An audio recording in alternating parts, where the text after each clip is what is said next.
Meghan Markle shares new picture in 240-pound dress as Donald Trump visits UK. Meghan Markle promoted her lifestyle brand as ever on Instagram during the Trump state visit, sharing a photo of herself tending strawberry plants in her Montecito garden. The post came as senior members of the royal family hosted the President of the United States at Windsor Castle, including a state banquet on Wednesday evening. Wearing a 240 pounds $324 blue dress and a brown fedora, the Duchess of Sussex captioned the post, "Seasons shift, but the garden stays magic." The Prince and Princess of Wales greeted the President and First Lady on arrival at Windsor before joining the carriage procession and official lunch. In his dinner speech at Windsor Castle's St George's Hall, the President praised the Prince of Wales as the King's remarkable son and really amazing, with no mention of the Duke of Sussex. He said, "I just want to say that His Majesty has also raised a remarkable son in His Royal Highness, Prince of Wales. Really amazing. We've gotten to know you, and I think you're going to have an unbelievable success in future. Melania and I are delighted to visit again with Prince William and to see Her Royal Highness, Princess Catherine.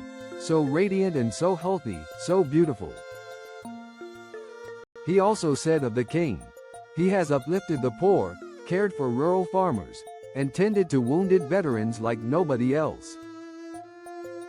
Earlier in the day, the President laid a wreath at Queen Elizabeth II's tomb in St. George's Chapel with the First Lady. Around 1,500 troops took part in ceremonial events during the visit. The Duke of Sussex founded the Invictus Games in 2014 for wounded, injured and sick service personnel and veterans. He was in Britain last week for charity engagements before traveling to Ukraine for meetings on support for serving personnel and veterans with life-changing injuries.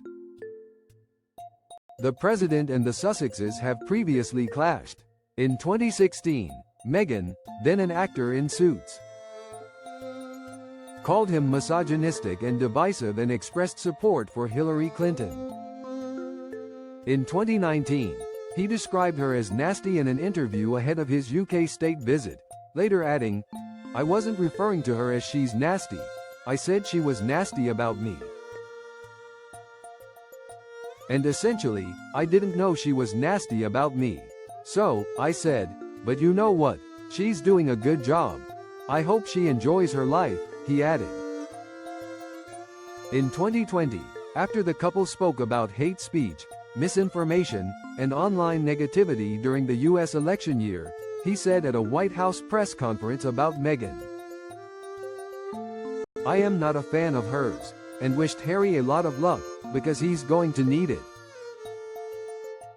In 2024, the Heritage Foundation filed a Freedom of Information request seeking to establish whether the Duke had disclosed drug use on his U.S. visa application, after he wrote about taking drugs in his memoir. Asked in February whether he would deport the Duke if he were found to have lied in immigration proceedings, the President said, "I don't want to do that. It'll leave him alone. He's got enough problems with his wife. She's terrible." He has also previously accused the couple of treating Queen Elizabeth II very disrespectfully.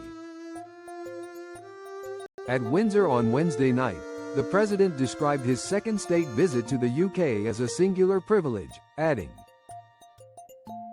"But this is truly one of the highest honors of my life. Such respect for you and such respect for your country." He continued, "Seen from American eyes, the word special does not begin to do it justice. We're joined by history and faith, by love and language and by transcendent ties of culture, tradition, ancestry and destiny. We're like two notes in one chord or two verses of the same poem, each beautiful on its own, but really meant to be played together." The bond of kinship and identity between America and the United Kingdom is priceless and eternal. The king said the enduring bond between our two great nations has long been called special and reflected on its evolution since the American Revolutionary War. Today, however, we celebrate a relationship between our two countries that surely neither Washington nor King George III could possibly have imagined.